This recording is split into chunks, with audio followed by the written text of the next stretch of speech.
Good morning, Hey, everybody. hey, how are you? I'm Terry Bean, and this is Jeff Bajorek.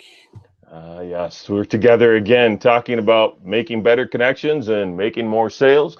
And today we're going to talk about an event that Jeff and I both attended here last Thursday in the Detroit area called Fuel Leadership or Yes. Fuel Detroit, depending on what year it is. But it was top shelf. I like both names. It's tough, man. Which name do you like better? Well, I think, and I'm not sure how it works. I think the name of the company is Fuel Leadership, and the event that we went to was Fuel Detroit. Like the next event next winter in Vegas is going to be Fuel Las Vegas, and then they'll be back in Detroit next April. I don't care what it is. Fuel is what I call it, and it's starting to kind of brand itself a little bit. When you talk about fuel, people are like, wait, I've never heard of that. Or they're like, yeah, it was that thing downtown at the casino in the spring, right? And I'm 2 for 2. I've been to both now, and both of them have exceeded my expectations. So I've been very, very happy about that. I'll tell you what, man, and last year was a great event. So the Yeah. idea of being able to even come close was like non-existent. But this year, I thought they did every bit as well. I don't think they exceeded it, right? No. Because they had some top shelf people last year, Right. but they definitely matched pitch, man. And I was impressed from the moment I walked in until the moment we left, with the exception of like the worst moment in time, Prince dying. I Well, mean, it was a pretty good day. yes, I agree. They say that your second project is more important than your first one, because that's going to determine your fate, right? Can you do it again, or are you a one-trick pony? And I think they have taken a big step toward establishing themselves. And this is a bigger company than I thought it was. When I originally heard about this last year, it was a project that Josh Linkner was putting together, and he was going to bring a bunch of speakers in and get everybody fired up and rah and cool. And now they've got this daily fuel video. I got mine this morning, Terry, in my email. I don't know if you did. It's something you can subscribe to. It's a project that they're kind of co-working on and co-publishing with the Free Press. There are projects that are continually rolling out, and they're a small company that's going to be a big deal. So I'm happy to have them local. In our backyard, really. I Absolutely. mean, Josh is an accessible fellow. I've gone and had Mhm. breakfast with Josh a couple of times, and I Okay. mean, he's just an easygoing, laid back. Don't get me wrong, man. The guy does his business and handles it, but Right. you could go and like have a conversation with him. Right. And now he's building something that, like you said, in February they're going to be out in Vegas, and they're going to come back in Detroit next April, and Mhm. they'll probably have more and more scheduled as time goes on. So let's talk about the day. Cool. So Paul W. Smith comes out, opens up, warms up the crowd, gets everybody excited, and he introduces Captain Mark Kelly. Yes. I first 2 minutes, I was like, I'm not sure what we're in for. Right. And then it just like like the space shuttles the man flew, it just kind of took off, man. It was really, really excellent stuff.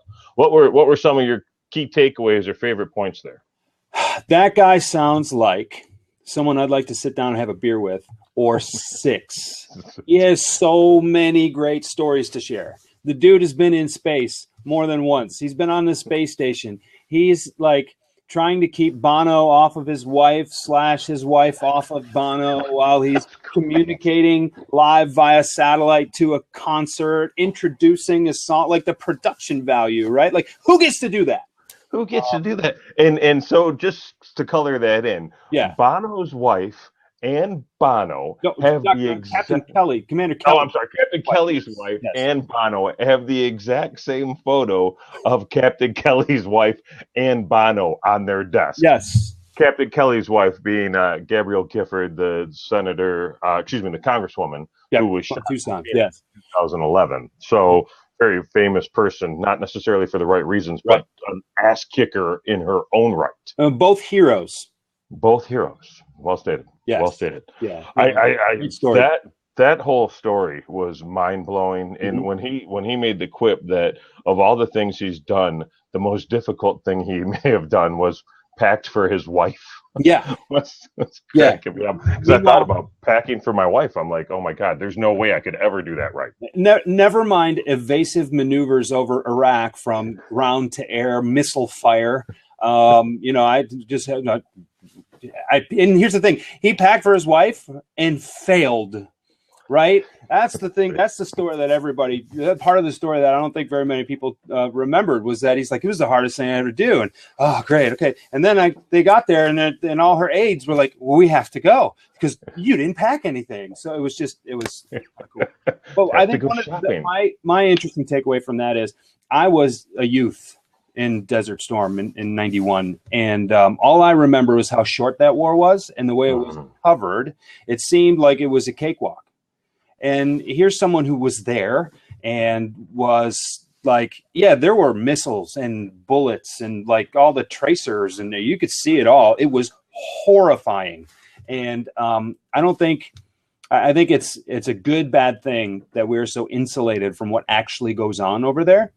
And to hear someone come back firsthand and say, yeah, that was the most terrifying experience of my life, so much so that I wanted to fly into restricted airspace and almost get shot down by my own country. But then he said, yeah, we did that 38 more times. So I'm focused on the target. Well, and then he decided to go to space, which is probably the scariest thing ever, right? I mean, like, there's, you look at all the stuff that has gone wrong, and it hasn't been a lot. Okay. So some brilliant people at NASA, but Challenger failed because of a O-ring, right? Like one of the manufacturing tolerances on this stuff. It was really tremendous. So he had some really great, he was very, very appropriately chosen to start the day off. As a kickoff, right? Because he set the bar and he set it up there. Again, I don't want to keep making space jokes, but he set it up there pretty high, man. Mm-hmm. And really was enjoyable.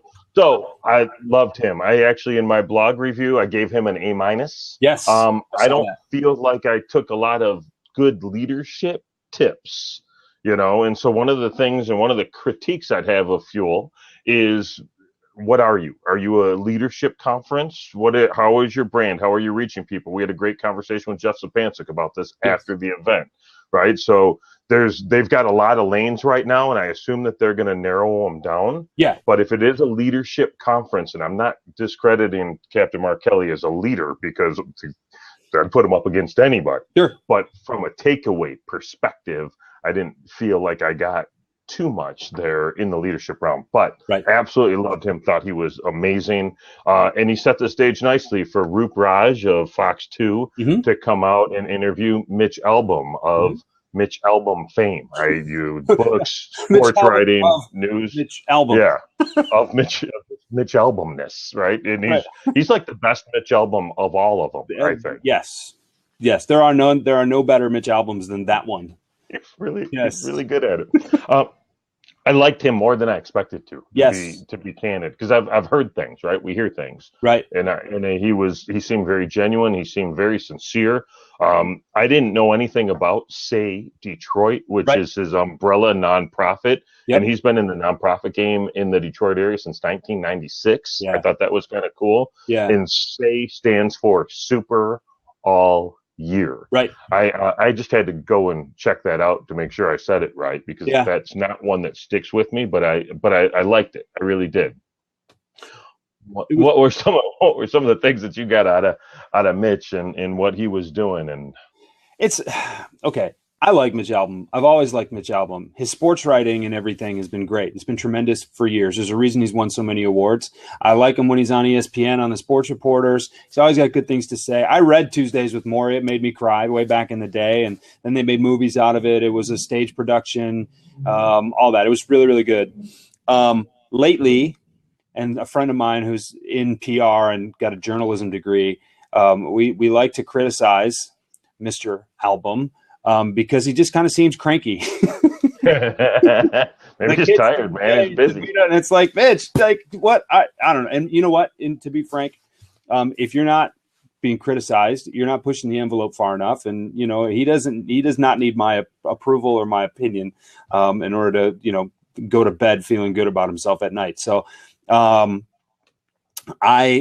think that his insight is great, and I love what he's doing for this town. And anybody, like him or not, he gets a pass for being really a hero in this town and bringing back a lot of money and putting up really little unique ways, like the water ice thing downtown right on Woodward. There is, what a cool little thing that ties together his past in Philly and brings it into Detroit, and it's just this thing where you can go down and all the profits go to charity. It's just a cool thing, and especially when it gets hot downtown in the summer. It's delicious. Oh yeah, I haven't even had it. So good. It's so good. We've been there 3 times. Okay. I didn't even know the story. In fact, they told me the story, and I was not like pro Mitch Albom, so I didn't really care about the story. Now I love the story almost as much as I love the water ice. Right. It's so good. And he was all right, man. And I didn't realize that Tuesdays with Morrie was the #1 selling memoir of all time. Yes. And there's a dude that could be anywhere he wants to be. He could live and play and work anywhere in this country or anywhere on the planet. Right. And he stays here in Detroit. And that part's cool, and I like that and respect that. Yep. He's a Detroiter. He is from a Philly, here, but he's a Detroiter. He is, man, and that's cool. So next up, and I want to say her name was Michelle Christensen. I believe so. And I may have to go and refer to the blog post because I did the research on it for the post. Sure. But she was really flippin' cool, man. She was the Acura lady with the pink hair. It was the Acura lady with the blonde and then pink hair. Yes. Yeah, but totally. It is Michelle Christensen. And she was interviewed by Taryn Asher, also of Fox 2 fame. And on the stage at Fuel Detroit, the most notable thing you'll see is this just so slick, so gorgeous, so dynamite. It's a car, Jeff. I'm talking about a car. It's a beautiful car. It was a beautiful car. Holy cow, this white Acura NSX. Yes. And then this lady is the designer of it. Yeah. She's the first female lead automotive designer ever, like anywhere. Was it of just of a okay for a concept muscle sports car? There was a any car, but I mean, I knew in this particular case, it was narrowed down to a sports concept car like that. The thing has a launch mode, for crying out loud, right? So just press the brake and the gas, hold them down for 3 seconds together right after you start the car, and the thing takes off like a rocket ship. No idea how practical that is. I don't care. That is the coolest thing I've ever seen on a car. I can't wait to try that out on 10 Mile. Yeah. Right. You have any idea how many wheels you'd have to go through in that car in this town? I mean, you just need to buy them by the gross. Yes. Yeah, I know that another 144. The clearance on that car would not allow me to get into or out of my driveway. So it's soft base for me. And that's in July. We're not talking about winter. Oh, yeah, forget it. Yeah. Totally awesome. She was cool. She brought up some pretty good points about, just kind of being dialed in, being present. She was at a car show. She was a car girl, right? Her and her dad worked on cars. In the garage, in the garage, right? And so she's at a car show with her dad, and she wanted to be a fashion designer, which, let's be, not totally sexist, but seems a little more feminine than car designer. Well, let's not forget that John Varvatos joined us later in the afternoon. I don't want to skip too far ahead, Terry. But right. We had some balance there. So that evens it out. If Varvatos, maybe he was a car designer and turned into clothes. I don't know. That's right. Maybe they both found inspiration for their design in shoes. David Lee Roth. I'm not David Lee Roth. All right. So she was cool, but she's at this show. She meets a friend of her dad's who's a car designer, and he says, "Come with me. Let's figure it out." And what I loved, because I'm dialed into this, because my daughter recently said she wanted to be a car designer. That's awesome.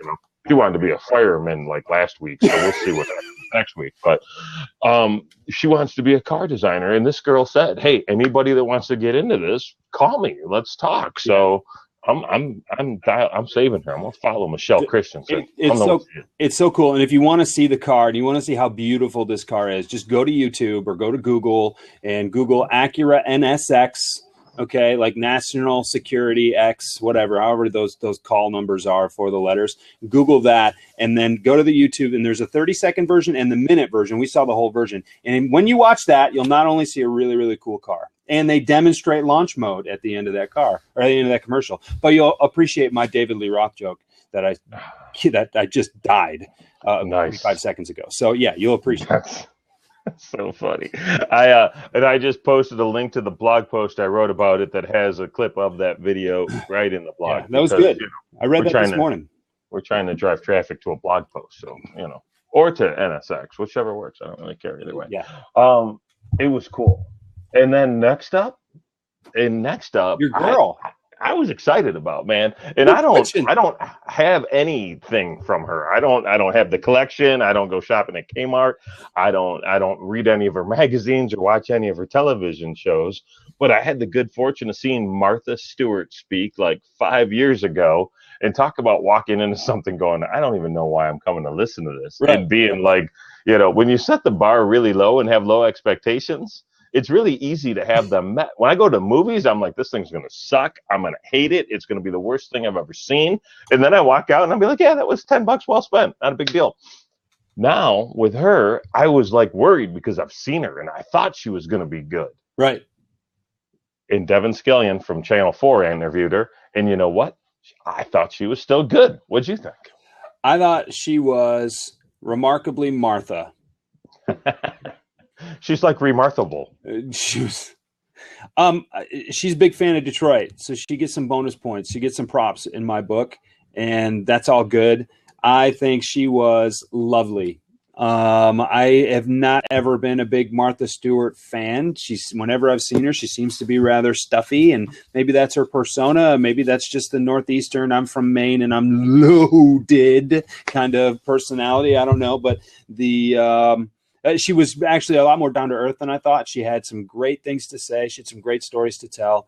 But she really talked about, and this was one of the themes that came up, was the authenticity piece.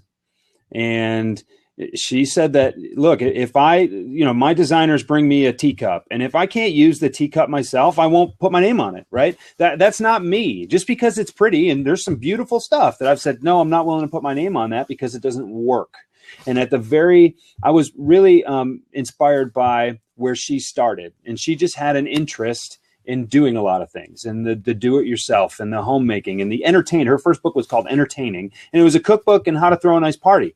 And she's like, but that's what I like to do. So then when I saw that all these other opportunities came out of my genuine passion for things around the house, functional design, homemaking is about the garden as well as cooking dinner, as well as your home decor. Like I just started going. And things happened and came up. And so I took advantage of those opportunities. And now I've got 3 drivers a week because they put in their 40 hours within 2 days, and I'm just running nonstop. It's almost maniacal. Okay. The amount of work that she gets done, but I thought she was good. I wasn't sure what to expect from her, and she was very good. It's crazy to me that we all have the same 24 hours, man. It really it boggles the mind that we all have the same 24. And what she does with hers and what some of us do with ours is pretty different. Yes. Some people were offended by that limo line about having 3 drivers but I mean, here's a lady told a story about needing casters for a chair, right. And she makes her limo drivers drive a different route every single day. So think about what they have to go through, right? She's driving around New York City, and they can't take her the same way twice. Right. Now, that's like green M&Ms in a bowl, but not just to make sure people are reading the rider, but to really serious diva stuff. But this is what I loved. So she's driving down 32nd Street. She sees a store. She says, driver, stop. She runs into the store. She buys casters, the little wheels that go on the bottom of her chair that she's been looking for 20 years for chairs she bought from Detroit. Yes. And it was like, you're Martha Stewart with Omni Media, all the things that she's managing in the entire world that's coming to her. And she's got time and awareness to see a store on a road that she's never been down. And that's the point of her taking a different route every day, is that it's kind of a stop and smell the roses thing, right? And it's not like she's just being driven around with her face in her phone. Exactly. She's getting work done, but she's also she makes time to be present and to take in things like that. And that's that was one of the things that I took home from that. And I loved it. And so we're at 9:00, right? Yes. And you were pretty clear. I got to Huh? make it happen today. You got stuff to do. So Yeah. we're gonna call this part one Yes, let's call it because part one. we're coming into the lunch time, Yes, it was a little right? break. So Yes. we can get back on here later this week, next Monday at 8:30, whenever, Yeah, and we'll do part two coming up very, very soon. love it. So we're going to join us. We'll do it next Monday. So that would be April 2nd. I'm sorry, May 2nd, if you can believe that. So May 2nd, we'll do part two. Seems fitting and appropriate. And Seems fitting and appropriate. we will see you next week.